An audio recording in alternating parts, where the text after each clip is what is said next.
할렐루야. 우리 좌우에 계신 분들하고 인사하겠습니다. 너무 잘 오셨습니다. 네, 감사합니다. 자, 우리 금요 예배를 위해서 여러분들 많이 기도해 주시면 좋을 것 같아요. 몇 주 전서부터 정말 성령님의 또 역사하심과 또 기도의 응답들이 충만한 그런 금요예배가 되어지도록 하기 위해서 우리 목회자들과 더불어서 또 이렇게도 저렇게도 막 연구도 하고 준비도 하고 이렇게 하거든요. 또 오늘은 또 다른 방법으로 또 해보고, 그래서 우리 예담교회에 맞는 진짜 성령이 역사하시는 그런 예배로 조금씩 만들어 가려고 애를 쓰고 있으니까요. 하나님이 이 예배 가운데 하나님 역사해 달라고, 진짜 그런 예배가 될 수 있도록 해달라고 이런 간절히 기도해 주시고 도와주시길 바랍니다. 우리 옆에 계신 분들에게 한번 인사 좀 해주세요. 당신의 기도가 필요합니다. 좀 간절하게 좀 얘기 좀 해주세요. 진짜 당신의 기도가 필요합니다.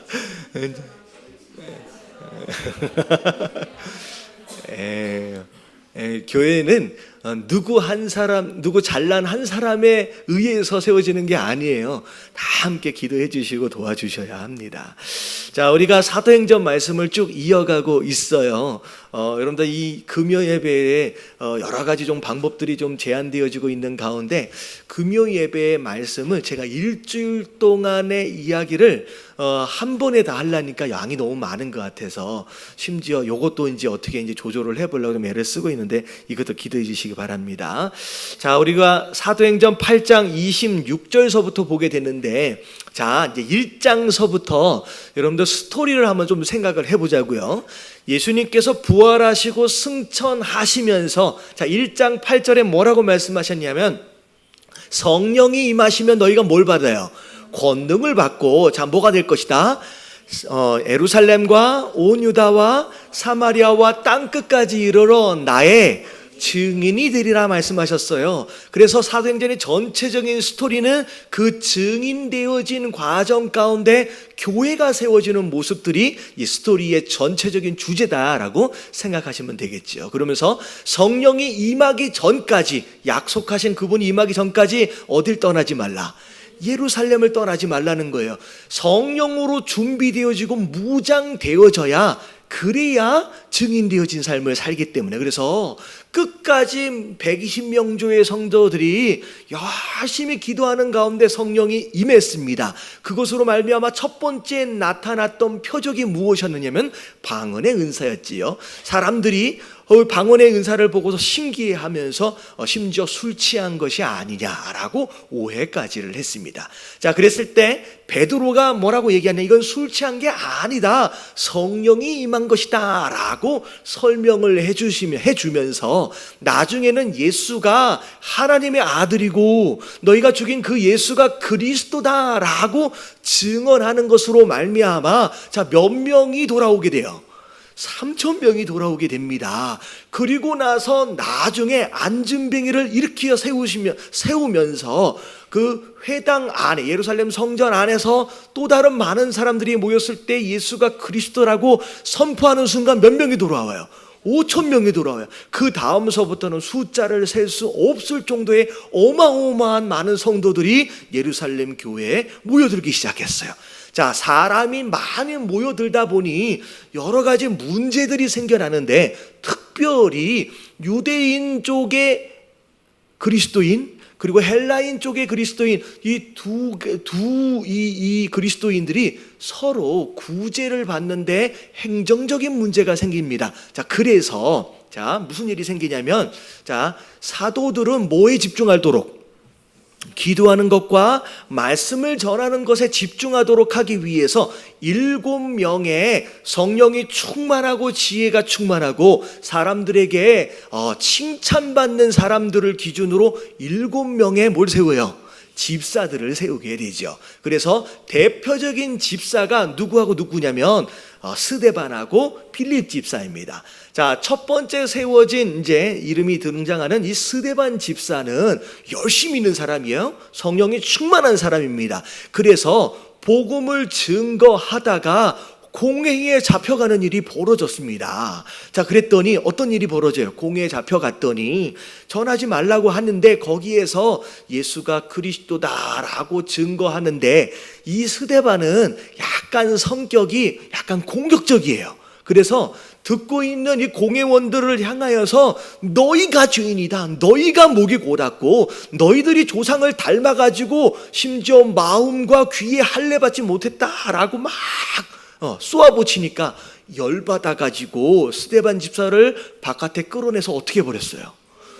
돌로 쳐서 죽이게 됩니다. 그래서 스데반 집사가 어떻게 보면 신약 시대에 들어와서 첫 번째 순교자가 되죠. 자, 여기까지의 스토리가 사도행전 이제 8장까지의 스토리인데 스데반이 죽임을 당하고 나서 끝난 게 아니죠. 그 죽임을 당한 결과 또 다른 박해가 시작되어지는데 예루살렘, 어마어마하게 부흥하고 있는 예루살렘에 어마어마한 핍박이 시작돼요. 자, 이 핍박을 주동했던 자가 누구였어요? 사울이라고 하는 사람이죠. 이 사울이 심지어 예루살렘 교회를 뭐하기까지 했다라고 얘기하고 있느냐? 잔멸하기까지 했다.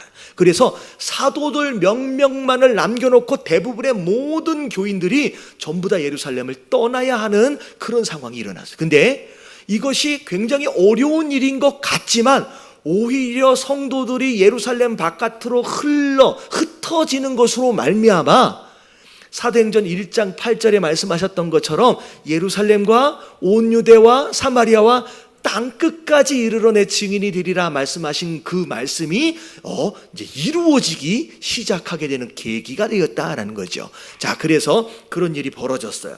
자, 그리고 나서 스데반은 순교를 당하고, 자, 집사들 가운데 이름이 익숙한 사람이 한 명이 또 누구였냐면 빌립이라고 하는 사람입니다. 자, 이 빌립이라고 하는 사람은 예루살렘을 벗어나서 심지어 유다를 벗어나서 어디까지 이르렀어요? 사마리아라고 하는 땅끝까지. 다 기억나시죠? 처음 듣는 얘기처럼 이렇게 가시면 안 돼요. 이게 저랑 같이 따라오셔야 돼요. 사마리아라고 하는 곳에 가서 복음을 막 증거하니까 거기에 있는 사람도 그 말씀을 막 받고 세례도 막 받고 하는 거예요. 아니, 세례는 안 받고 세례는 누가 줬어요? 이 베드로와 요한이 사도 되어진 자들이 따로 와가지고 주게 되죠.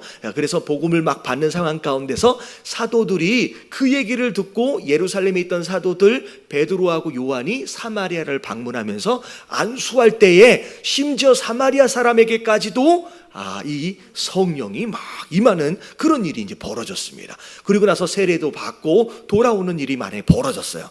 자, 그러고 있는 사이에 자, 오늘 26절이 이제 시작되는 거예요. 자, 다 같이 한번 읽어볼게요. 26절 시작. 주의 사자가 빌립에게 말하여 이르되 일어나서 남쪽으로 향하여 예루살렘의 가사로 내려가는 길까지 가라 하니 그 길은 광야라. 자, 빌립에게 하나님 뭐라고 말씀하셨느냐? 남쪽으로 내려가래요. 예루살렘에서 가사까지로 내려가래요. 근데 사실 그 지역은 사람이 살지 않는 곳이에요. 그냥 광야예요.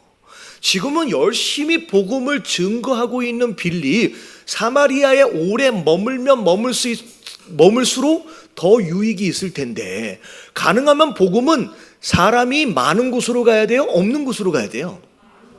이건 너무 당연한 거죠. 근데 하나님은 지금 빌립 보고 어디를 가래요? 사람이 적은 곳도 아니고 사람이 없는 광야로 가래요. 여러분, 이해가 안 되잖아요. 근데 중요한 게 뭐냐면 빌립은 그 말씀을 따라 뭐 했다? 순종했다. 여러분, 이 사도행전 말씀을 쭉 읽어 내려가다가 여러분들이 좀 집중해야 할 가장 중요한 포인트는 하나님이 과연 어떤 사람을 사용하시느냐는 거예요.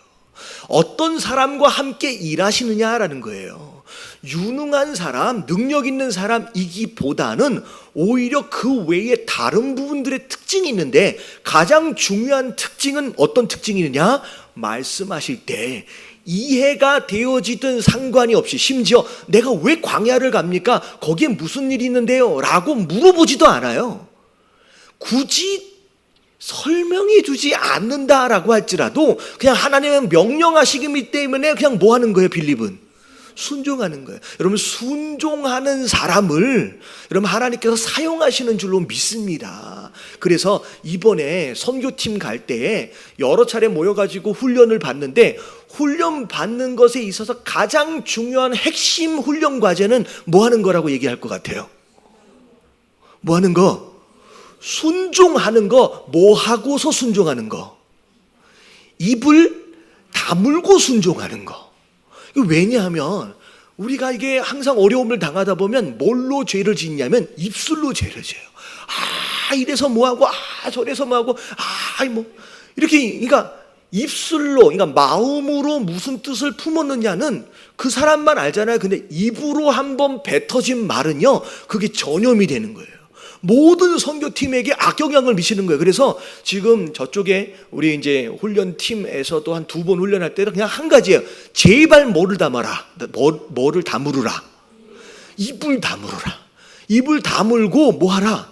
그냥 순종하라. 그러면 열매가 맺어진다라고 하는 거예요. 그래서 어떻게 보면 벙어리 같은 바보 같은 모습이지만 사실 잘 들여다보면 오히려 그런 사람이 순종할 때 그 사람을 하나님께서 마음껏 사용하시는 줄로 믿습니다. 그래서 빌립의 첫 번째 모습은 순종하는 거예요. 그랬더니 광야로 나갔어. 그랬더니 누굴 만났어요? 27절에 보니까 에디오피아 사람. 여러분, 이게 사실 구약에 나오는 구스라고 하는 지역입니다. 오늘날 우리가 그 아프리카에서 알고 있는 이디오피아하고는 조금 다른 나라예요. 애굽의 남서쪽에, 남동쪽에 위치해 있는 구스라고 하는 나라, 그게 신약 시대로 넘어오면서 이름이 이제 에디오피아예요. 굉장히 가까운 거리에 있는, 하지만 아프리카 쪽에 있는 사람인데, 이 사람이 국고를 맡은 넷이에요. 근데 지금 뭐 하다 돌아오는 길이냐면 예루살렘에 가서 예배를 드리다가 오는 길이에요. 그러면 이 사람이 예루살렘에 가서 예배를 드린다라고 하는 것은 하나님을 믿는 사람이에요. 믿음을 가진 사람이에요. 근데 오고 있는 길 가운데 돌아가는데 수레를 타고 가면서 뭐 하고 있었대요? 여러분, 이사야의 글을 읽고 있었대요. 여러분들, 이걸 잘 보면, 제가 지난주 주일날 선교팀 우리 훈련 받으러 또 가면서 그 얘기를 했어요. 우리 목장 리더 되어질 사람들이 지금 훈련을 못 받고 가는 사람들이 몇 명 있었거든요. 그래서 제가 차를 타고 가면서 그분들을 내가 훈련하겠다 그랬는데, 훈련할 교재를 딱 펴는 순간 불과 30초도 안 돼서 멀미가 오기 시작하는 거예요. 그래가지고 막 구역질이 나고 도저히 안 되겠어. 그래서 다음에 합시다 라고 해서 접어버렸거든요. 근데 오늘날 고무 타이어로 되어 있는 차에 포장이 다 되어 있는 그 길을 달리는 이 차에서 그거 하나를 보는데도 멀미나서 못 봐요. 근데 지금 이 시대에는요, 여러분, 이 수레가, 여러분, 이게 서스펜션이 있었을까요? 없었을까요? 여러분, 이런 거 없어요. 그냥 덜커덩 가는 거예요. 포장도 하나도 안 돼서 그냥 그 수레를 타면서 뭘 보고 있어요, 지금? 이사야 하나님 말씀을, 이거는요, 정말로 말씀을 사모하지 않고는 나타날 수 없는, 정말로 독하게 마음 먹지 않고는 이렇게 할 수가 없는 거예요. 이거 보세요. 여러분, 이 사람이 결국 하나님을 만나게 되고요, 예수 그리스도가 누군지 알게 되고, 이 에디오피아의 복음의 첫 사람이 되는 거예요. 복음화에. 그러니까 결국은 이 사람도 과연 어떤 사람이었길래 하나님이 사용하셨느냐, 한 나라의 복음화를 위해서 처음 사용하신 사람. 이 사람이 뭐 하는 사람이냐? 예배하는 사람이에요. 심지어 그 먼 거리에서부터 예배하려고 예루살렘까지 올라왔을 뿐만 아니라 왔다 갔다 하는 그 길마저도 너무 시간이 아까워서 거기에서 멀미를 무릅쓰고 말씀을 막 보고 있는 이런 모습. 여러분, 아무나, 그러니까 이런 거죠. 누구나 하나님은 사용하실 수 있지만 누구는 아니에요. 아무나는 아니라는 거예요. 아무나는 아니라는 거예요. 그래서 이 에디오피아의 내시를 보시면서 하나님은 뭐 하는 사람을 사모하느냐? 예배를 간절하게 사모하는 사람.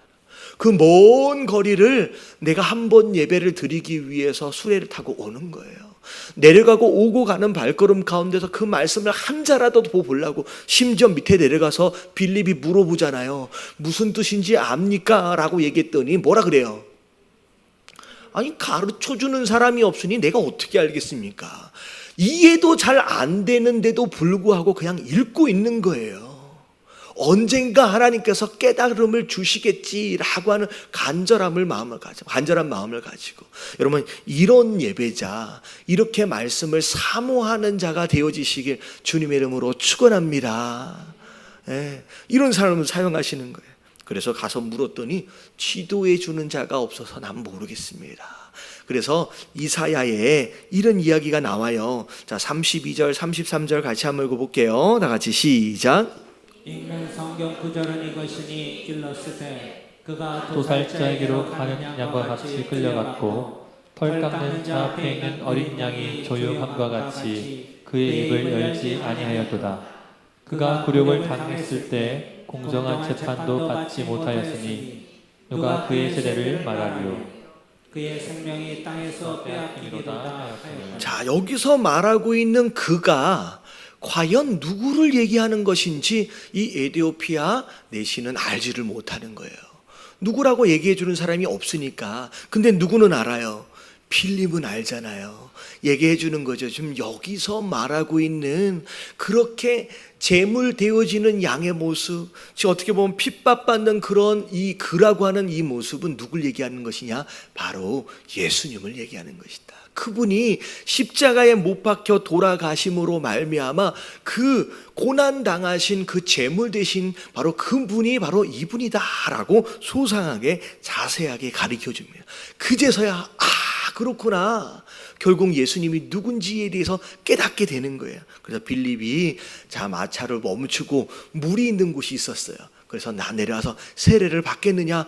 세례를 못 받을 이유가 없겠느냐? 어디 있겠느냐? 그래서 세례를 받고 나서 그 에디오피아 그 내시가 결국은 구원을 받고 나중에 어떻게 됐을까요? 고국에 돌아가서 그 복음을 증거하는 그 사람, 에디오피아의 복음의 첫 사람, 어떤 그런 불씨가 되었다라고 생각할 수 있을 것 같아요. 자, 그래서 빌립도 이렇게 쓰임을 받고요, 에디오피아의 내시도 이렇게 쓰임을 받았어요. 그래서 자, 여기까지 말씀을 통하여 하나님이 쓰시는 사람의 중요한 포인트는 첫 번째, 말씀하심을 따라 뭐하는 사람이에요? 순종하는 사람이에요. 두 번째, 뭐를 사모하는 사람이에요? 예배하는 사람, 특별히 말씀을 사모하는 사람. 여러분, 이런 사람을 하나님께서 사용하시는 줄로 믿습니다. 자, 우리 넘어갈게요. 자, 우리 9장에 넘어와서 자, 1장과 2장 말씀 같이 한번 읽어봅니다. 1절, 2절 다 같이 시작. 사울이 주의 제자들에 대하여 여전히 위협과 살기가 동등하여 대제사장에게 가서 다메섹 여러 회당에 가져갈 공문을 청하니 이는 만일 그 도를 따르는 사람을 만나면 남녀를 막론하고 결박하여 예루살렘으로 잡아오려 함이라. 네, 여러분, 사울은 처음 등장할 때 스데반을 돌로 쳐서 죽였을 때 옆에 있던 사람이었어요. 마치 옷을 맡아줬다라고 하는 것은 그 당시 바리새인들 가운데 행동대장격. 그리고 심지어 스데반이 죽고 나서 예루살렘을 핍박하는 데의 주동자였고요. 심지어 예루살렘이 핍박당함으로 말미암아 거의 와해되다시피 되어 있는 상황 가운데서 심지어 지금 사울은 뭐라고 얘기하느냐? 내가 얘기를 들어보니까 다메섹이라고 하는 동네에 그리스도인들이 많이 살아있다. 거기 모여 산다라고 하는 걸 소식을 들었다는 거죠. 그래서 제사장을 찾아가서 그 그리스도인들을 잡아올 수 있도록 허락해주는 공문을 만들어 달라는 거죠. 그러면 이 사울의 모습을 보면 진짜 열심히 특심인 사람이에요. 열심히 특심인 사람. 진짜 이 당시 이 사울은 자기가 옳다라고 믿은 그것을 향하여서 가만히 있지를 않아. 그래서 자, 잡아오겠다고 해가지고 다메섹으로 올라가는데 거의 다메섹에 다다라 다다랐을 때, 자, 갑자기 하늘로부터 뭐가 이제 보이기 시작했어요. 3절에 보니까 빛이 그를 둘러쌌다. 그래서 그곳으로 말미암아 땅에 엎스러졌는데 그 속에서 소리가 있어지는 거죠. 자, 누가 부르시는 거예요? 예수님이 사울아 사울아 내가 어찌하여 나를 박해하느냐라고 말씀하시는 거예요. 여러분, 이 말씀을 보면 예수님이 그리스도인들, 어떻게 보면 교회를 핍박하는 것을 향하여 마치 누구를 박해하는 것이다고? 나를 박해하는 거예요. 여러분, 교회가 예수 그리스도예요. 왜냐하면 그분의 몸된 교회이기 때문이에요. 그래서 이 교회가 너무 소중하고 이 교회가 너무 중요한 이유는 그냥 우리끼리 그냥 많이 모였기 때문이가 아니라, 여러분, 이 교회 자체가 곧 누구기 때문에 예수 그리스도. 성도를 핍박하는 이 사울을 향하여서 예수님은 뭐라고 말씀하시냐? 네가 나를 지금 핍박하고 박해하고 있다라고 하는 거예요. 여러분, 우리 한 사람 한 사람을 스스로 예수 그리스도로 알고 소중하게 여기시길 주님의 이름으로 축원합니다. 여러분, 세상 사람들이 얘기하는 것처럼 아무렇게나 입에 오르내릴 수 있는 그런 교회가 아니에요. 이 교회가 곧 예수님이기 때문에. 그러면서 대답하에 지금 누군지를 모르는 거예요. 주여, 누굽니까? 누굽니까? 뭐라고 그래요? 나는 네가 박해하고 있는 예수다. 그래서 이 한마디로 인하여 내가 지금 정말로 잘못된 길에서, 정말 잘못된 방향 안에서 진짜 큰 실수를 저지르고 있었구나라고 하는 것을 깨닫게 되는 거예요. 예수님 뭐라고 말씀해? 네가 시내로 들어갈 것이다. 그래서 거기에서 내가 행한 것을 내게 다 이룰 자가 있으니까 저 기다리라는 거죠. 그리고 나서 이제 7절에 보니까 같이 있는 사람은 그냥 뭐가 무슨 얘기인지를 모르고 그냥 뭐만 듣고 있어요. 소리만. 도대체 이게 뭔 얘기야? 뭔 소리야? 그렇게만 듣고 있는 거죠. 근데 8절에 보니까 땅에서 이제 일어나서 눈을 떴는데도 보여야 안 보여요? 안 보이는 거예요. 여러분, 이게 지금까지 걸어온 사울의 인생의 모습이었어요. 예수 그리스도가 누군지를 몰랐거든요. 열심히 무엇인가를 했어요. 심지어 누구와도 비교할 수 없을 만큼의 열정. 그래서 다메섹까지 지금 올라가잖아요. 진짜 특심이었거든요. 그럼에도 불구하고 지금 사울이 잘못된 길을 갈 수밖에 없었던 이유는 뭐가 어두웠기 때문에? 눈이 어두웠기 때문에. 그러니까 눈을 뜨고도 보지 못하는 자, 영적으로 보지 못하는 자의 삶의 결과는 이렇게 잘못된 길에 애를 쓰고 많은 시간과 에너지를 거기에 다 쏟아붓고 있다는 거예요. 그럼 교회도 마찬가지고 가정도 마찬가지예요. 종종 잘 들여다보면요, 뭐가 중요한지를 몰라요. 어디를 향하여 가야 되는지를 잘 모르고 불필요한 논쟁과 불필요한 다툼에 괜히 휩쓸려가지고 거기에 에너지를 다 쏟아붓고 거기에 계속 모아요. 시간을 다 쏟아붓는다는 거예요. 그래서 우리는 눈을 좀 떠야 돼요. 내가 정작 나아가야 할 길이 어디에 있는지, 그리고 내가 싸워야 할 적이 누군지 여러분 분별하시게 되길 주님의 이름으로 축원합니다. 결국은 적이 아닌데 적인 줄 알고 그리스도인을 박해했던 그 사울의 모습, 우리가 잘 알아야 돼요. 그래서 제가 그런 말씀을 종종 드릴 때 있잖아요. 다윗이 골리앗하고 싸우려고 나갈 때 그 싸움을 방해한 자가 있었어요. 그 사람이 누구였어요? 다른 사람이 아니라 맏형 엘리압이라고 하는 사람이었어요. 왜 그 사람이 다윗을 방해했느냐? 다윗은 목숨을 걸고 다윗과 함께 골리앗을 쳐부수려고 막 나가려고 그러는데 큰 형이라고 하는 사람이 그 막내 동생이거든요. 대놓고서 네가 무슨 교만하느니 뭐하느니 전쟁을 구경하러 왔느니, 어떻게 보면 용기를 주고 힘을 주지는 못할 망정 어떻게 그렇게 악하고 저주 같은 말을 할 수 있느냐는 거죠. 근데 잘 생각해 보세요. 형 나한테 그러면 안 되지 하면서 다윗이 열받아가지고 엘리압 큰 형하고 멱살을 잡고 싸웠다더라. 여러분 이렇게 스토리가 진행이 되면 여러분 골리앗과의 싸움은 모호해지는 거예요. 여러분 다윗은 누구랑 싸워야 돼요? 여러분 다윗이 싸워야 할 존재는 큰형이 아니에요. 엘리압이 아니에요. 누구예요? 골리앗이에요. 골리앗. 근데 많은 경우 정작 우리가 싸워야 할 골리앗과는 안 싸우고 누구하고 싸워요? 엘리압하고 싸워요. 우리가 싸워야 할 존재는 우리 남편이 아닌 줄로 믿습니다. 우리 아내가 아닌 줄로 믿습니다. 근데 왜 계속 우리끼리 싸우냐는 거예요. 옆에 있는 김 집사가 아니에요. 여러분 깨달아지시길 주님의 이름으로 축원합니다. 여러분 웃으시는데 이게 웃을 일이 아니에요. 서로 얘기 좀 해주세요. 우리는 아군입니다. 서로. 여러분 얼마나 많은 교회들이 그런 일에 힘을 다 빼요. 힘을 다 빼요. 그러면 안 되는 거예요. 그래서 눈을 뜨고 자 누가 적군인지 아군인지를 보셔야 돼요. 그리고 우리가 어디를 가야 할지의 방향을 잡는 게 중요하다라고 하는 거. 여러분 이게 눈은 어디서 떠지냐면요.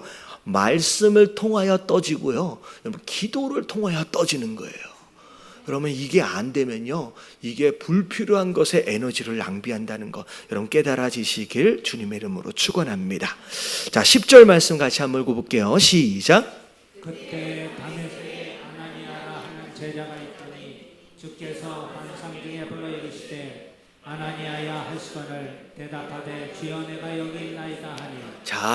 자, 사울은 그 빛으로 인하여 눈도 제대로 못 뜨고, 자, 이제 제대로 먹지도 못한 상황 가운데서 기다리고 있는 거예요. 자, 하나님께서 다메섹에 있던 아나니아라고 하는 사람을 부르시는 거예요. 자, 그랬는데, 아나니아라 하는 뭐가 있더니?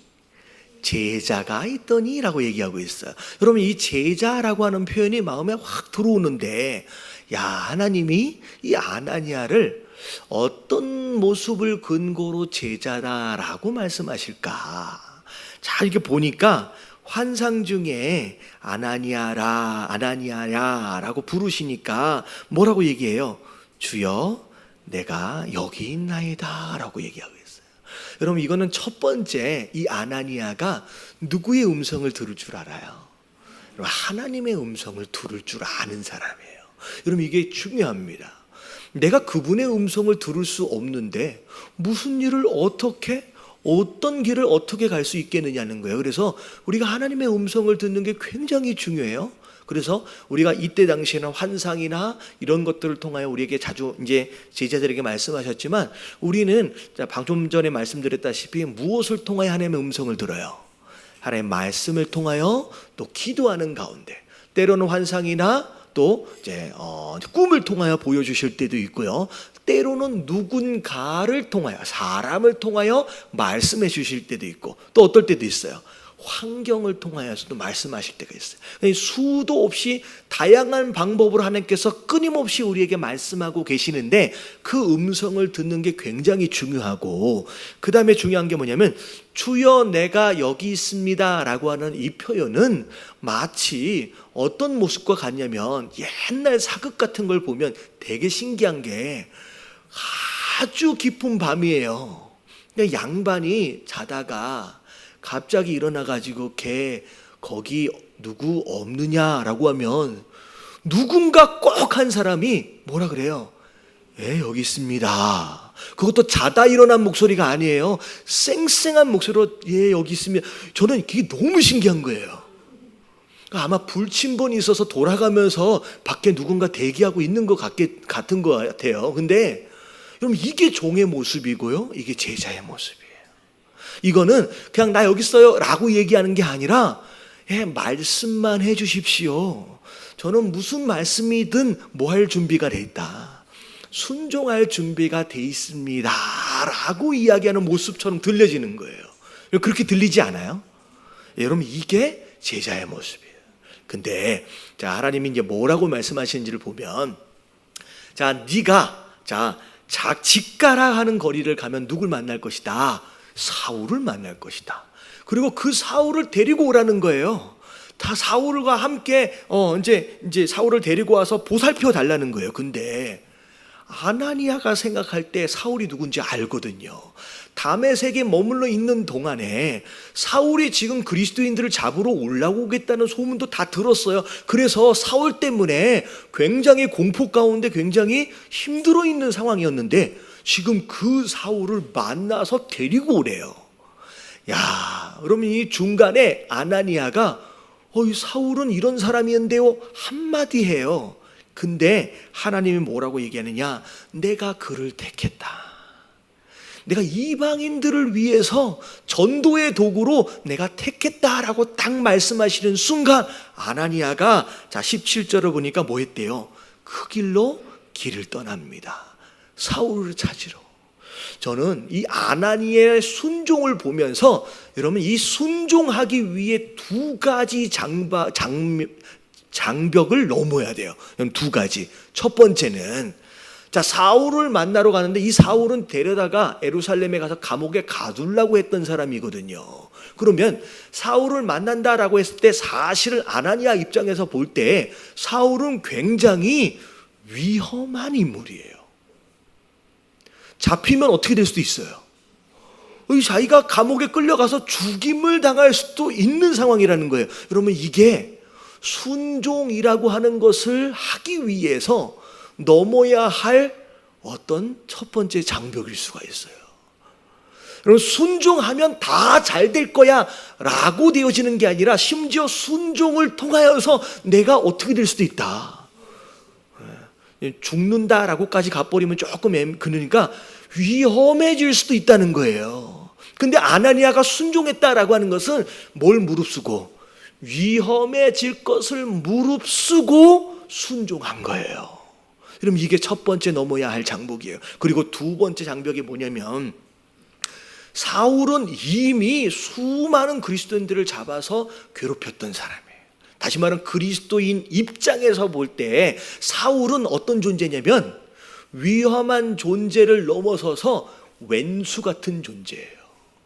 다시 말하면 데려다가 보살펴주고 싶어요? 안 싶어요? 안 싶어요. 여러분 이게 두 번째예요. 내 감정을 초월하는 거예요.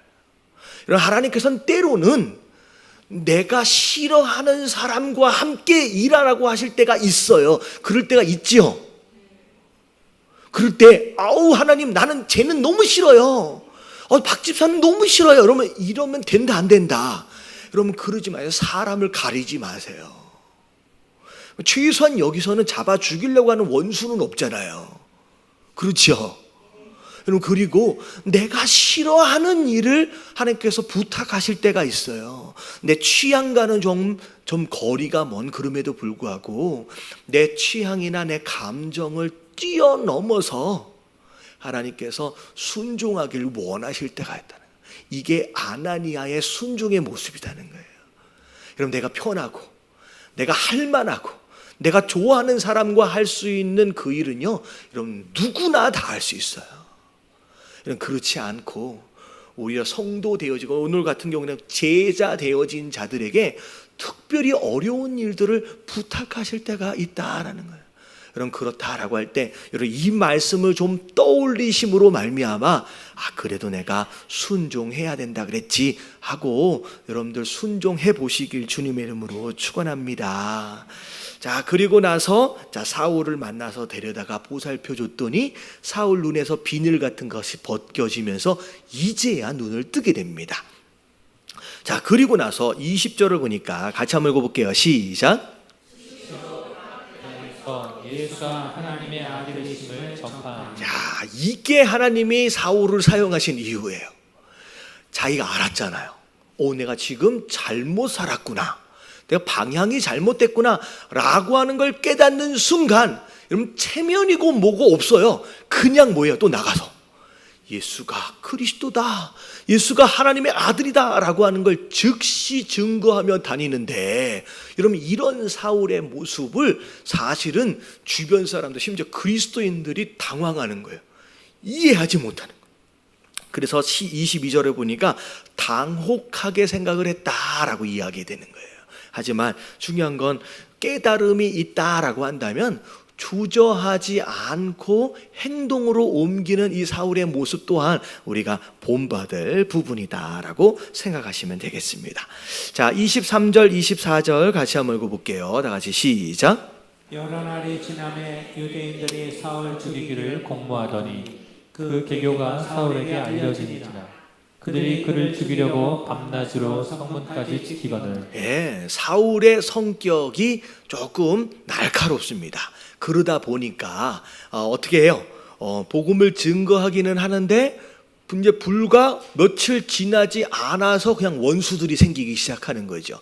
그런 가운데 지금 다메섹에서 이제 성문 앞에서 사울이 지나가는 것을 기다리고 있는 거예요. 죽이려고. 그러다 보니까 안 되겠다. 그래서 다메섹에서 성벽 쪽으로 바구니를 만들어 가지고 내려 가지고 다메섹에서 탈출을 하게 됩니다. 자, 그리고 나서 어디로 왔어요?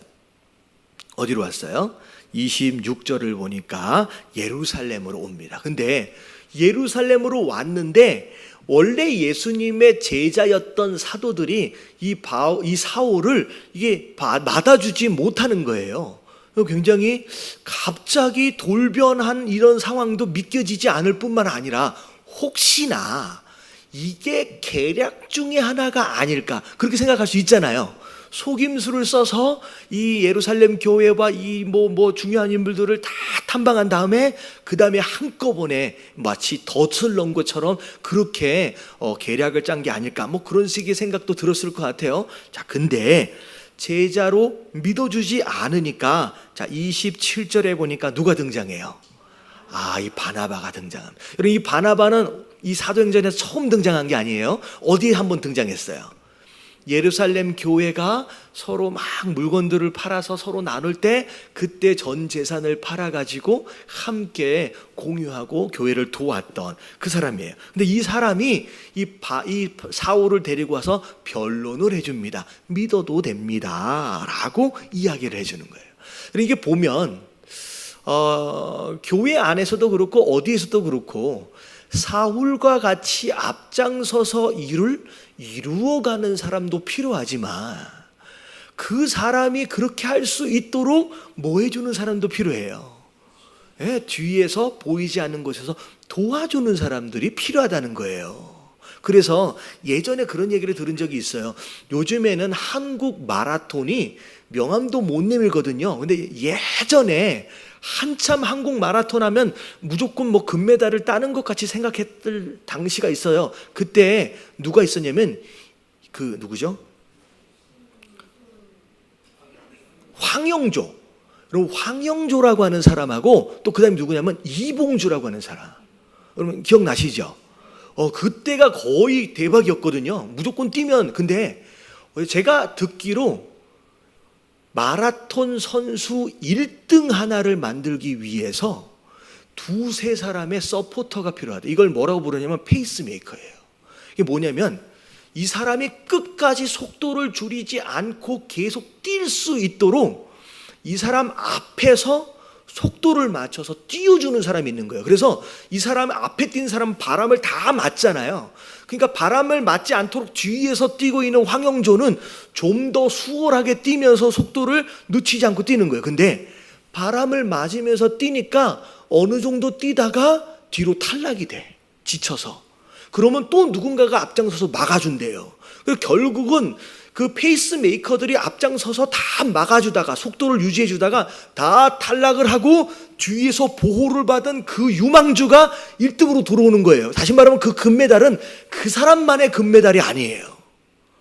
이해되시죠? 근데 이봉주는 어떻게 했냐면 원래 황영조의 페이스메이커로 뛰었는데 나중에 뛰다 보니까 힘이 남아버렸어. 그래서 어떻게 했어요? 이거 내가 1등 해도 되겠는데 싹 들어와서 얘가 금메달을 딴 거야.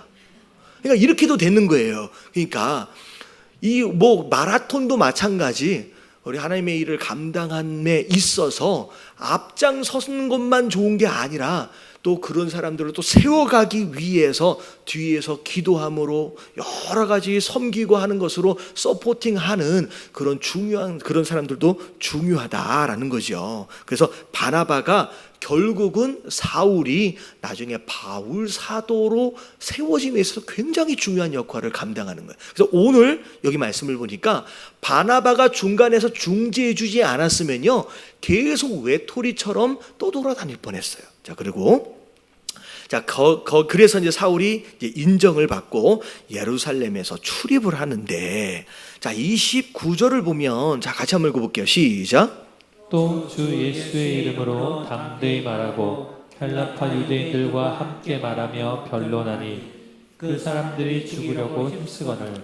네, 이 다메섹에서처럼 예루살렘에 올라와서도 복음을 증거하고는 있는데 가는 곳마다 계속 디베이팅을 하는 거예요. 계속 논쟁하고 변론하고, 그래서 예루살렘 안에 수많은 유대인들 원수들을 계속 만들어가는 거예요.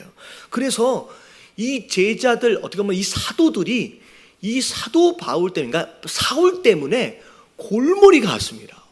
얘를 어떻게 해야 되지? 그러니까 잘못하는 건 아닌데 이게 하고 있는 방법 자체가 어색한 거예요. 이런 게 이거예요. 전하고 있는 복음이 문제가 아니라 그것을 딜리버리하고 있는 이 사람의 성품이 다듬어지지 않으니까 계속 문제를 만드는 거예요. 그래서 골머리를 앓다가 이 형제들이, 이 사도들이 고민하다가 어떻게 했어요? 이 사울은 예루살렘에 두면 안 되겠다. 어디로 보내야 되겠다. 자, 가이사라를 지나서 다소, 여기 다소는 바울 사도 사울의 고향이에요. 고향으로 낙향을 시켜버립니다.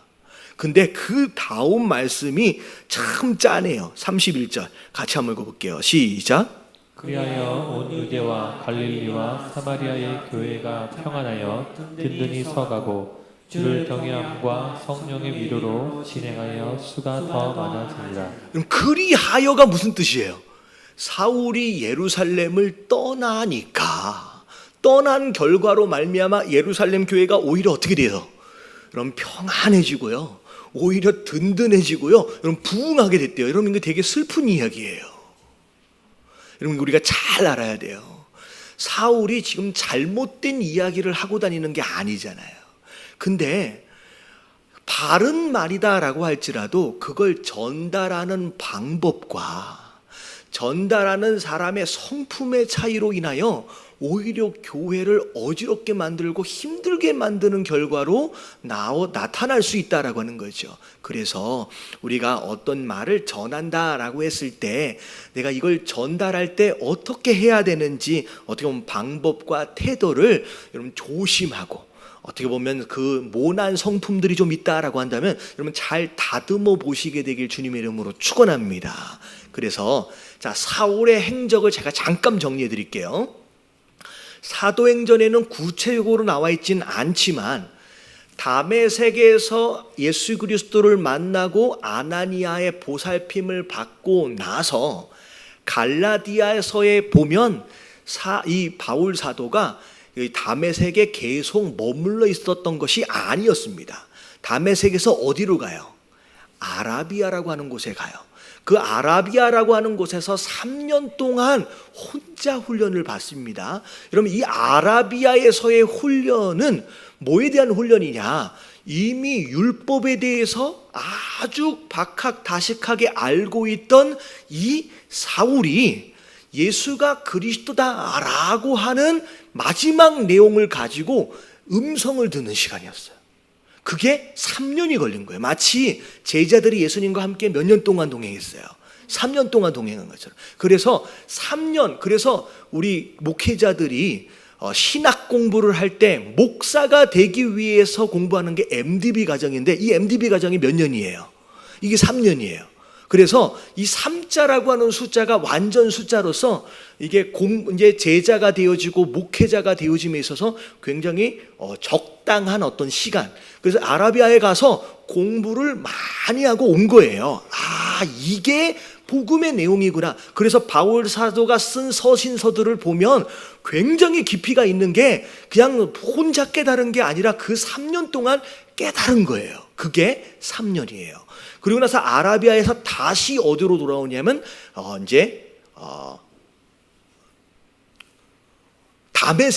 다시 다메섹으로 돌아와요. 그리고 나서 탈출해서 예루살렘에 올라왔다가 불과 며칠 있지도 못했어요. 그리고 나서 다소로 가는데, 여러분 다소로 가서 몇 년 동안 있었는지 혹시 아세요? 여러분 10년 있었어요. 여러분 이 10년은 뭐 하기 위한 10년이냐면요, 이 모난 성품을 다듬는 시간이에요. 다시 말하면 말씀에 대하여 공부하는 것은 3년이면 되는데 이 성품을 다듬는 건 몇 년 걸린다? 이게 10년이 걸리는 거예요. 다시 말하면 하나님의 말씀에 대해서 많이 아는 것도 중요하지만 그걸 전하는 자로서의 성품과 태도와 자세가 너무나도 중요하다라고 하는 거. 그래서 여러분 그런 사람도 있어요. 나는 목에 칼이 들어와서 할 말은 한다, 이런 사람이 있거든요. 여러분 할 말을 하지 마십시오. 내가 이 말을 해야 될까 말아야 될까? 여러분 그런 말은 해야 돼요, 안 해야 돼요? 안 해야 돼요. 내가 이 물건을 사야 될까 말아야 될까? 그 물건은 사면 돼요, 안 돼요? 안 되는 거예요. 여러분 고민이 되어지는 말은요, 여러분 입을 다무는 게 훨씬 더 낫습니다. 그 방법과 태도가 너무 중요하다는 거예요. 그래서 자, 우리에게 허락하신 성격이 있어요. 각양각색의 여러 가지 성격들이 있어요. 그래서 베드로는 베드로에 맞는 일들을 하나님 맡기셔요. 사울은 사울에게 맞는 일들을 맡기시고요. 요한은 요한에게 맞는 일을 맡기세요. 그 재능과 성격들을 따라서. 근데 성격 안에서 장점들이 있고 단점들이 있어요. 여러분 장점들은 잘 가꾸고 개발해야 돼요. 근데 단점이 있는데 이 단점은 나는 원래 이렇게 생겨먹었어 라고 얘기하면 안 된다는 거예요. 이 단점을 어떻게 해야 돼요? 고쳐야 돼요. 다듬어내야 돼요. 그래서 내가 그 단점을 잘 다듬어내고 내 안에는 좋은 성격을 잘 개발해내는 것만큼 하나님이 우리의 재능을 사용하시는 거예요. 그래서 지난주에 말씀드렸잖아요. 기둥과 벽을 세우는데 그 기둥과 벽의 역할은 뭐다? 재능과 능력이에요. 근데 그걸 세우는 밑에 기초는 뭐라고 얘기했어요? 이거 지난주가 얘기했는데 하나도 기억을 못하면 안 되는데, 이 밑에 기초가 성품이에요. 내가 얼마나 잘 다듬어져 있느냐에 따라서 기초가 더 든든해지고 더 커짐으로 말미암아 더 큰 집이 세워질 수 있는 거예요. 그래서 내 안에 나는 이렇게 생겨서 어쩔 수 없어요, 이렇게 변명하지 마시고요. 하지 마시고 여러분 잘 다듬으심으로 말미암아 여러분들에게 주신 재능과 능력과 은사들을 더 잘 사용할 수 있는 저와 여러분들 되시길 주님의 이름으로 축원합니다. 자, 그런 가운데 32절 33절 같이 한번 읽어볼게요. 자, 다 같이. 자, 이제 예루살렘 교회에서 사울이 고향으로 돌아가서 이제 비었어요. 이제 평안해졌어요. 32절 시작. 그때에 베드로가 사방으로 두루 다니다가 루다에 사는 성도들에게로 내려갔더니 거기에 에니아라 하는 사람을 만나매 그는 중풍병으로 침상 위에 누운 지 8해라. 자, 예루살렘에 머물러 있던 베드로도 예루살렘에만 머물러 있었던 것이 아니었습니다. 자, 이제 어떻게 했냐면 이제 루다라고 하는 지역을 가서 이게 보니까 중풍병자를 이제 살리고 이제 낫게 하고, 그리고 또 보니까 자, 이제 36절에 보니까 요빠라고 하는 지역에 갔더니 어떤 여제자가 선행과 구제하는 일에 많이 힘을 썼는데 어떻게 됐대요? 37절. 병들어 죽게 됐대요. 그래서 다락에 누워진 상태가 됐대요. 여러분 이 말씀을 딱 읽으니까 그럼 무슨 생각이 나요? 아니 이 여제자, 이 다비다라고 하는 여제자가 선행도 잘하고 구제도 이렇게 열심히 하는데 왜 이렇게 병들어서 죽어버렸느냐라고 하는 그런 생각을 좀 할 수 있을 것 같아요. 그럴 수가 있을까요? 없을까요? 그럴 수 있어요. 여러분들 우리가 뭐 예배 열심히 예배를 드리고 뭐 봉사도 잘하고, 근데 그럼에도 불구하고 우리 가운데 고난이 찾아올 때가 있는 줄로 믿습니다. 근데 그럴 때 찾아온 고난을 견디지 못하는 분들이 많습니다. 뭐라 그래요? 내가 이렇게 열심히 섬겼는데 좋은 일만 일어나야 된다라고 기대를 하는 거죠. 근데 그렇게 되지 않을 때도 많이 있어요. 그럴 때 오히려 그 찾아온 고난과 환난에 대하여 내가 만약에 불평하고 원망한다라고 한다면 지금까지 내가 수고한 것들이 결국 뭐가 되어져 가는 거냐 하면 자기 의가 되어져 가는 거예요. 자기 의로 섬긴 게 되는 거예요. 근데 오히려 그런 일이 있었을 때 이 안에서도 하나님의 뜻하신 바가 있겠구나라고 오히려 겸허하게 받아들이고 또 기도함으로 하나님 앞에 나아올 수 있는 이런 모습이 사실은 어떻게 보면 더 성숙한 성도의 모습이지 않을까. 나중에 보니까 이 여제자가 어떻게 됐어요? 결국은 베드로의 안수 기도를 통하여 다시 살아나게 되죠. 그곳으로 말미암아 그 지역에 있는 많은 사람들이 예수님이 누구다라고 하는 걸 깨닫고 돌아오는 일에 또 쓰임을 받게 됩니다. 그래서 우리가 생각한 대로 계획한 대로 되지 않는다라고 할지라도 여러분 불평하지 마세요. 여러분 그 안에 하나님의 뜻이 있는 줄로 믿습니다. 그래서 예전에 제가 그런 예를 한번 드린 적이 있는데 그 남미의 굉장히 열악한 지역에 단기 선교를 한번 다녀온 청년이 그 장소에는 진짜 먹을 것도 없고 정말 원시적으로 사는 상황 가운데서 그 나라 언어로 번역되어져 있는 성경이 없어서 복음을 증거하는 게 너무 어려웠던 거예요. 그래서 거기에 감동을 받고 본국으로 돌아와서 이제 미국에 돌아와서 이제 무슨 공부를 시작했냐면 어학 공부를 시작했대요. 그러니까 무슨 어학이냐면 그냥 뭐라 그래요? 어문학. 그래서 공부를 열심히 해서 그 나라 언어로 성경을 번역하는 일을 해보기 위해서 공부를 열심히 한 다음에 짐을 싸가지고 그 나라로 가는데 비행기 한 번으로 가는 게 아니라 비행기들 여러 번 타고 버스를 타고 가는 거야. 근데 버스를 타고 가는데 버스 강도를 만났어. 그래서 버스 강도가 버스 안에 있는 사람들을 전부 다 끌어내가지고 저쪽서부터 전부 다 다 털어가면서 한 사람씩 총으로 죽이기 시작하는 거야. 거의 처형당하는 것처럼. 그래서 한 명씩 죽어가는 거예요. 총에 머리를 맞고. 근데 자기한테 딱 와서 머리에다 딱 겨눴는데 자, 총을 딱 쐈어요. 어떻게 됐을까요?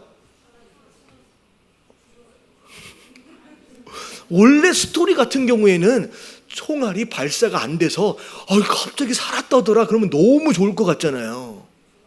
근데 거기서 죽어버렸어요. 되게 허망하잖아요. 정말로 다른 뜻이 아니에요. 정말로 그렇게 하나님의 마음을 가지고 몇 년 동안 그렇게 공부해가지고 그렇게 가려고 애를 썼는데 거기서 그냥 죽어버렸어요. 그리고 끝나버렸어요. 이게 뭐냐? 우리는 정말 이해가 안 되잖아요. 근데 나중에 무슨 얘기가 있냐면 그 스토리가 뉴스에 난 거예요. 그래서 그 소식을 들은 미국의 수많은 청년들이 함께 모여서 그룹으로 만들어졌어요. 그리고 거의 10명 가까운 그룹이 만들어져서 그 일을 위해서 그 청년이 가고자 했던 그 원주민들에게 그 10명 가까운 인원들이 다 들어가가지고 성경을 번역하는데 한 사람이 번역하면 10년을 번역해도 그게 안 된대요. 근데 이 많은 사람들이 들어가는 것으로 말미암아 거기에 번역되는 게 2, 3년 안에 끝나고 심지어 그게 운동으로 일어나서 그 나라 언어로 번역되어 있는 성경이 없는 종족들을 찾아다니면서 성경을 만들어주는 일들이 전 세계적으로 활성화가 됐대요. 되게 불쌍한 죽음처럼 느껴질 수 있지만 여러분 물론 이렇게 좋은 결과로 나타나서 다행이다 라고 생각할 수 있지만 우리가 기대한 것과 우리가 상상했던 것과는 다른 결과가 나타났을 때 그럼에도 불구하고 이해할 수 없는 상황에서 이건 하나님의 뜻이 있겠구나라고 기대하면서 오히려 하나님 앞에 맡겨드릴 수 있는 그 마음이 여러분 진짜 성숙한 모습인 줄로 믿습니다. 그래서 하시다가 잘 안 되는 일 있잖아요. 봉사를 하다가 내 마음대로 잘 안 되는 일 있잖아요. 여러분 그럴 때 불평하고 원망하지 마세요. 여러분 이 안에서 하나님께서 분명히 나에게 주시는 음성이 있고 나를 만지시는 그 부분이 있구나라고 하는 것으로 오히려 감사하시게 되길 주님의 이름으로 축원합니다. 그래서 이 베드로가 루다에 가서 사람을 막 살리기도 하고 욥바에서 사람을 살리기도 해가지고 수많은 사람들이 이제 복음으로 돌아오게 되는 일들이 많이 일어나게 됩니다. 자, 그리고 나서 욥바에서 시몬이라고 하는 가죽을 제공하고 뭐 한다 그래요? 가죽 공예하는 어떤 그런 집에서 잠깐 머무르게 되는데 자, 사도행전 10장 1절 2절 말씀 같이 한번 읽어볼게요. 시작. 가이사랴에 고넬료라 하는 사람이 있으니 이달리아 부다라는 군대의 백부장이라. 그가 경건하여 온 집안과 더불어 하나님을 경외하며 백성을 많이 구제하고 하나님께 항상 기도하더니. 자, 가이사라에 고넬료라고 하는 사람이 있습니다. 여러분 이 사람은 이방인이에요. 자, 이방인일 뿐만 아니라 로마 군대의 백부장으로 있는 굉장히 높은 지위에 있는 군인 중에 하나입니다. 자, 이 사람이 나중에 보면 사실 이 고넬료가 복음을 받고 성령을 받게 되는데 여러분 이 사건이 보통 사건이 아니에요. 이방인, 그러니까 어떻게 보면 사마리아를 넘어서서 실제로 이방인이 복음을 받고 성령을 받게 되는 방언의 은사까지 나타나게 되는 어마어마한 성령의 역사의 첫 시발점이 되는 거예요. 그러니까 세계 선교의 첫걸음이다라고 생각할 수 있는 게 바로 이 고넬료 가정의 구원이라고 생각하시면 돼요. 근데 세계 선교의 첫 발걸음, 과연 그 일에 쓰임받는 사람이 어떤 사람이었느냐라고 하는 관점에서 또 말씀을 보면 돼요. 이 고넬료는 어떤 사람이었어요? 2절에 보니까 경건한 사람이에요. 자, 경건을 뒤에 뭐라고 설명하냐면 온 집안이 더불어 하나님을 뭐하는 사람이었다? 경외하는 사람, 두려워할 줄 아는 사람이었을 뿐만 아니라 뭐하는 사람이에요? 백성을 많이 구제하는 사람이에요. 그리고 항상 하나님께 기도하는 거예요. 여러분 이게 진짜 신앙의 모습이에요.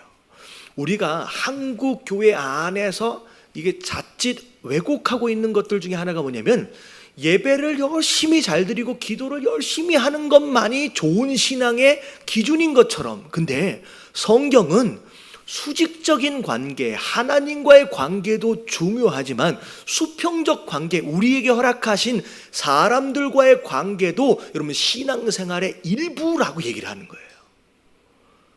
여러분 부부끼리 행복하게 지내시길 주님의 이름으로 축원합니다. 그리고 우리 자녀들 뿐만 아니라 우리 주변에 허락하신 사람들을 돌보고 섬기는 것까지도 우리 신앙생활의 일부라는 거예요. 그래서 보면 환상 가운데 고넬료를 만나 주시는데 4절 말씀 같이 한번 읽어보세요. 다 같이 시작.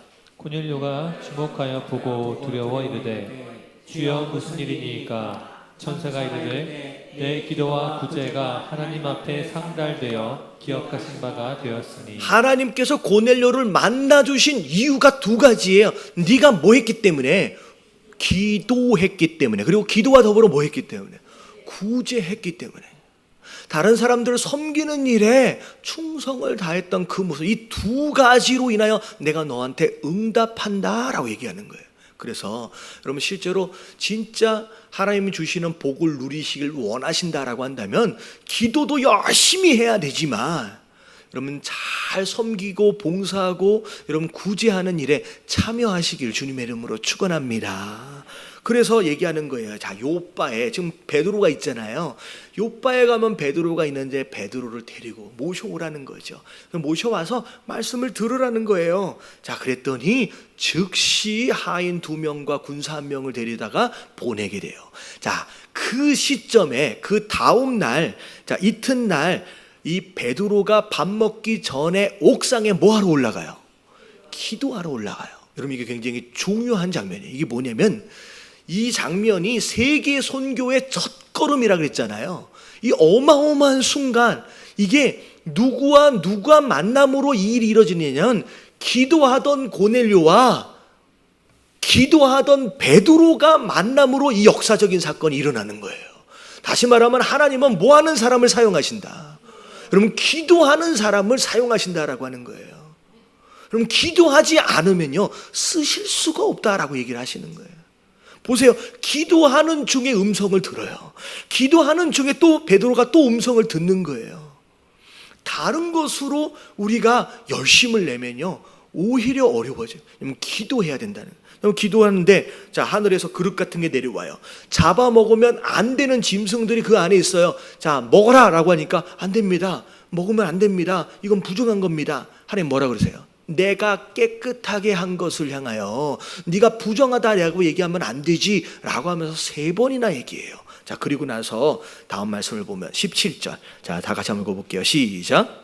베드로가 본바 한 상이 무슨 뜻인지 속으로 의아해하더니 마침 고넬료가 보낸 사람들이 시몬의 집을 찾아 문 밖에 서서 3번이나 그렇게 말씀하시니까 이게 무슨 뜻인지 모르겠는 거예요. 뭘 말씀하시려고 이걸 보여주시지? 그때 밑에 이 고넬료가 보낸 하인들이 똑똑똑 누가 왔는데 누굴까? 하나님 뭐라고 말씀하시느냐? 내려가라. 그들이 너를 찾고 있다라고 얘기해요. 자 내려가서 보니까 베드로가 어디 있습니까? 당신이 찾는 자가 나입니다 라고 얘기하는 거예요. 자 그리고 나서 22절에 베드로에게 왜 왔는지에 대해서 설명하는 내용들이 있어요. 자 22절 같이 한번 읽어볼게요. 시작. 그들이 대답하되 백부장 고넬료는 의인이요 하나님을 경외하는 사람이라 유대 온 족속이 칭찬하더니 그가 거룩한 천사의 지시를 받아 당신을 그 집으로 청하여 말을 들으려 하느니라 한데 이런 백부장 고넬료는 뭐다? 의인이다 라고 얘기하고 있어요. 여러분 이게 누가 하는 얘기냐면요 고넬료의 하인들이 그의 부하가 지금 이야기하고 있는 거예요. 지금 여기 옆에 고넬료가 있는 게 아니잖아요. 근데 그 하인들이 주인을 향하여서 뭐라고 얘기하고 있느냐? 우리 주인은 뭐 하는 사람이다? 의인입니다. 우리 주인은 하나님을 정말로 경외하는 사람입니다. 심지어 그래서 유대인들로부터 칭찬을 받는 사람입니다 라고 이 하인들이 주인을 평가해 주는 거예요. 이런 거 종종 보면 나는 신앙생활을 10년 했는데 20년 했는데 그러므로 나는 믿음이 뭐하다? 좋다라고 스스로 평가하는 사람이 있는데요. 여러분 내 믿음이 어떤지에 대해서 정확하게 아는 사람이 누구냐면 나랑 제일 가까운 사람이 제일 잘 아는 거예요. 자 아내 된 자로서 여러분 내 신앙을 누가 제일 잘 알아요? 남편에게 물어보셔야 돼요. 남편이 이야기해 주는 내 신앙의 수준이 딱 정답이에요. 아내가 말해주는 내 신앙의 수준이 딱 정답인 거예요. 스스로 착각하며 살면 안 된다는 거죠. 여기 보세요. 저는요 스스로 자신을 그렇게 좋다라고 평가하기보다는 나랑 가장 가까운 사람으로부터 믿음 좋은 사람이다, 진짜 예배자다라고 하는 소리를, 그런 평가를 여러분 들을 수 있는 저와 여러분들 되시길 주님의 이름으로 축원합니다. 그리고 여러분 부모 되어진 입장에서 여러분 좋은 신앙을 사실 누구로부터 평가를 또 받을 수 있냐면 여러분들의 자녀로부터 받을 수 있어요. 여기에 지금 그분이 없어서 제가 그냥 편하게 얘기를 할게요. 자꾸 주일날 교회를 못 나오는 거야. 그래서 이런 비유 저런 이유 그래가지고 뭐 어디 가니라고 못 나오고 어디 가니라고 못 나오고, 그래서 그 애들 둘이 있는데 이렇게 얘기하면 너무 좀 좁아지겠는데 거기까지만 들으세요. 그러니까 그 아이들이 부모님을 향하여서 아빠 오늘도 교회 안 가? 그럼 뭐라 그럴 것 같아요? 엄마 아빠는 교인이 아니야 라고 들었대요. 그 얘기를. 엄마 아빠는 교인이 아닌 것 같아 라고 얘기를 들었대요. 여러분 그걸 잘 들어야 돼요. 왜 이렇게 다 경직되어 있는지는 모르겠는데, 여러분 우리 자녀들이 나를 어떻게 보고 있는지를 잘 알아야 돼요. 우리가 신앙인으로서 그들에게 보여줘야 할 이미지들이 지금 어떻게 보여지고 있는지, 스스로 평가를 이어지는 게 아니라 나랑 가장 가까운 사람으로부터 좋은 평가를 받았으면 좋겠습니다. 저도 이 말씀을 준비하면서 보통 저기에 제 아내가 있거든요. 엘레나 사모가 있는데, 엘레나 사모가 과연 저에 대해서 뭐라고 평가할까 두렵고 떨리는 마음이 있었어요. 근데 다행히 엘레나 사모가 나갔어요. 그래가지고 얼마나 다행인지. 이제 이 말씀을 전하면서 저는 그래요. 제가 이렇게 누군가로부터 그렇게 합당하게 평가를 받을 만한 자신이 있어서 제가 그렇게 전하는 건 아닙니다. 제가 이 말씀을 묵상하면서 과연 내 아내는 나의 신앙을 어떻게 평가하고 있을까? 에밀리는 나에 대해서 어떻게 평가하고 있을까라고 하는 걸 생각하다 보니까 막 찔림이 있더라고요. 여러분 이렇게 돌아보실 수 있는 저와 여러분들 되시길 주님의 이름으로 축원합니다. 자, 그랬다는 거예요. 그래서 우리가 왔습니다라고 얘기해요. 그랬더니 자, 베드로가 그날 밤 늦었으니까 함께 유숙하고, 자, 그 다음 날 이제 누구예요? 고넬료의 집으로 이제 가게 됩니다. 자, 가게 되는데 24절에 보니까 그 이튿날 이미 가이사라에는 고넬료가 어떻게 했어요? 친척들, 친구들 다 모아놓고 기다리고 있는 거예요. 저는 이 모습을 딱 보면서 이 사람의 삶이 어떠했는지가 보이기 시작합니다. 여러분, 오라 그런다고 와지는 게 아니에요. 저는 이 장면을 보면서 누가 갑자기 생각났냐면, 그 구약에 보면 그 여리고성 전투에서 기생 라합 혹시 기억나세요? 이 기생 라합이 2명의 정탐꾼을 살려주고 정탐꾼이 뭐라 그래요? 내일 전쟁이 있을 거라는 거예요. 근데 너는 어떻게 알아? 가족들을 집에 다 모아놓고 있으라니까. 집 안에 있으면 살고 밖에 나오면 다 죽는다는 거죠. 그랬을 때 이 기생 라합이 온 가족을 다 모아놨는데 다 모아져 그 집안에 있었다는 거예요. 비록 기생이었지만 평소에 어떻게 살았느냐라고 하는 것이 거기서 보이는 거예요. 평소에 고넬료가 어떻게 살았느냐라고 하는 걸 보는 거예요. 결국은 내가 무슨 복음을 전도한다 그랬을 때 그냥 너나 잘 믿으세요 라고 하는 반응이 나온다 그러면 내가 지금까지 어떻게 산 거예요? 잘못 산 거예요. 내가 잠깐 한 얘기임에도 불구하고 그러면 내가 한번 가볼까? 내가 너 믿고라도 내가 한번 가볼까? 여러분, 이게 우리가 그동안 어떻게 살았느냐라고 하는 것에 대한 열매로 나타나는 거예요. 그래서 우리가 거룩하게 살아야 하는 이유는 우리가 복음을 담아내는 그릇으로서 깨끗한 것만큼 복음 그 자체를 순수하게 전할 수 있기 때문에 우리가 거룩하게 살아야 된다라고 하는 거예요. 근데 반대로 거꾸로 라합하고는 전혀 반대 사람이 혹시 기억나세요? 완전히 반대. 소돔과 고모라에 살고 있었던 롯, 심지어 멸망당한다고 같이 나가자고 했는데 어떻게 해요? 이게 사위들이 롯을 향하여 미쳤다 그랬어요. 제정신이 아닌 거예요. 그래서 어떻게 해서 사위들은 다 못 나와요. 그러니까 사실은 사위 입장에서 장인어른은 어려운 분이거든요. 그럼에도 불구하고 어떻게 살았느냐가 거기서 보이는 거예요. 이게 얼마나 우리가 그릇되어짐에 있어서 우리가 잘 가꾸는 게 필요하느냐라고 하는 거에 대한 이야기인 줄로 믿습니다. 자, 25절 26절. 자, 기다리고 있는 상황에 들어갔더니, 자, 같이 한번 읽어볼게요. 시작. 마침 베드로가 들어올 때 고넬료가 맞아 발 앞에 엎드려 절하니 베드로가 일켜 이르되 일어서라 나도 사람이라 하고. 자, 기다리고 있는 가운데 베드로가 들어와요. 근데 베드로가 들어오는데 이 고넬료, 여러분 보세요. 유대인이에요. 자기는 뭐예요? 로마인인지 이방인으로서 뭐 하는 사람이냐면 백부장이에요. 누가 누구에게 엎드려야 돼요? 베드로가 엎드려야죠. 왜 그러면 로마가 지금 유대를 지배하고 있는 상황이잖아요.